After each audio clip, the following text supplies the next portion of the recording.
The internet says Alabama made it illegal to wear a fake mustache in church if it makes people laugh.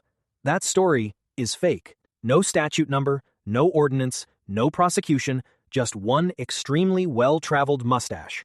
But Alabama does have a real law against fraudulently dressing like a member of the clergy.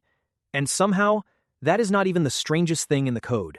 From involuntary police side quests to government-regulated bedroom merchandise and one felony involving a bear, here are 10 actual Alabama laws proving that every bizarre statute began with somebody saying, "Technically, nobody told me I couldn't." This is Alabama's 10 strangest real laws. Number 10. If an identified Alabama peace officer commands you to help make a lawful arrest or prevent an offense, refusing without a reasonable excuse can be a misdemeanor. So you can leave home expecting groceries and return as deputy produce aisle. The statute does include a reasonableness defense, which is reassuring, because, sir, I have asthma, flip-flops, and absolutely no combat training feels like information the law should consider. Alabama, where jury duty is scheduled, but the police side quest can drop at any moment. Number 9. Alabama's loitering law specifically addresses being masked or disguised in a public place under circumstances that warrant alarm. It does not outlaw Halloween, medical masks, or merely having terrible fashion sense. Context matters, but if you spend Tuesday night lurking behind a bank dressed like the Hamburglar, the state may have follow-up questions. The lesson is simple. Alabama respects your privacy. Just keep moving while dressed like an unsolved episode of Time's Scooby-Doo. Number 8. Alabama's public intoxication statute is not simply you drank alcohol outside. It applies when intoxication creates danger or when boisterous, offensive conduct annoys someone nearby. Meaning the law recognizes the difference between quietly regretting 6 margaritas and becoming a one-person karaoke emergency. Somewhere, a courtroom has effectively had to determine whether a defendant was legally too annoying. That is not criminal justice. That is Thanksgiving dinner with paperwork. Number 7. Alabama specifically criminalizes intentionally disrupting a funeral or memorial service, including certain loud, threatening, or obstructive conduct near the event. This law makes perfect human sense. The strange part is that society needed the government to publish a formal reminder.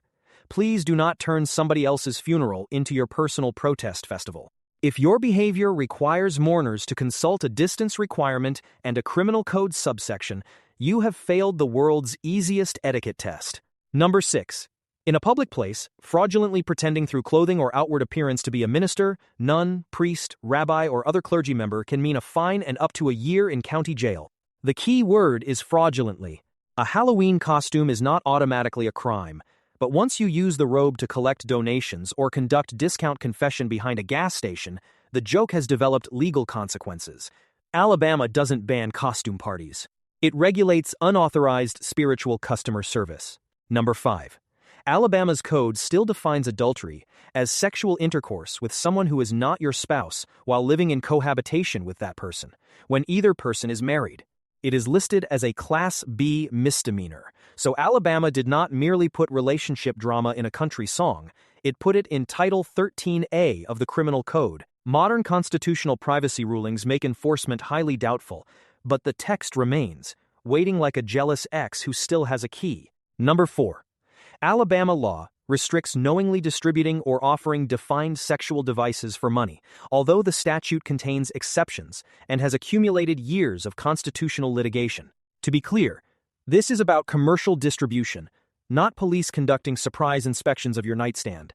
The state trusts adults with fireworks, chainsaws, and college football emotions, but sell the wrong battery-powered product and suddenly Montgomery would like to discuss community standards. Number 3. Alabama has a remarkably specific statute requiring that a Greyhound put to death by a racing operator or owner be euthanized by a licensed veterinarian using lethal injection. The humane method requirement is sensible. The bizarre part is needing a special criminal statute for one occupation, one breed, and one method. The code looked at general animal welfare law and said, yes, but we need a separate paragraph for unemployed racing dogs. Number 2. Alabama's official game animal list includes the usual deer and squirrels, but also alligators, mountain lions, red wolves, groundhogs, nutria, and feral swine. It reads less like a wildlife regulation and more like the character selection screen for Time's Southern Jumanji. Some listed species are rare, absent, protected, or governed by additional rules, so this is not permission to hunt whatever wanders past the porch. It is simply Alabama making sure every possible animal has a bureaucratic folder. And number 1. Alabama does not merely discourage bear wrestling. The law makes it a Class B felony to promote, participate in, work at, sell admission to, or train a bear for a wrestling match. It also covers surgically altering the bear for exploitation. That animal protection purpose is serious and completely justified, but imagine the legislative discussion. Should wrestling a bear be illegal? Obviously. Should we also arrest the ticket guy? Especially the ticket guy. If your entertainment plan begins with declawing a bear and ends with folding chairs around a ring, Alabama may provide you with 2 to 20 years to reconsider your business model. Those are 10 strange but real Alabama laws. Some protect animals, mourners, and the public for very good reasons. Others survive as reminders that lawmakers once believed criminal court was an appropriate place to manage adultery and retail bedroom accessories.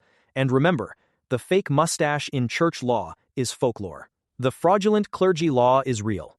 The bear wrestling felony is extremely real, so before sharing a weird law, demand the code section, because reality is funnier when it comes with legislative receipts. Which Alabama law surprised you most? Leave it in the comments. Follow for state number 2, and please, do not challenge a bear while dressed as a fraudulent priest.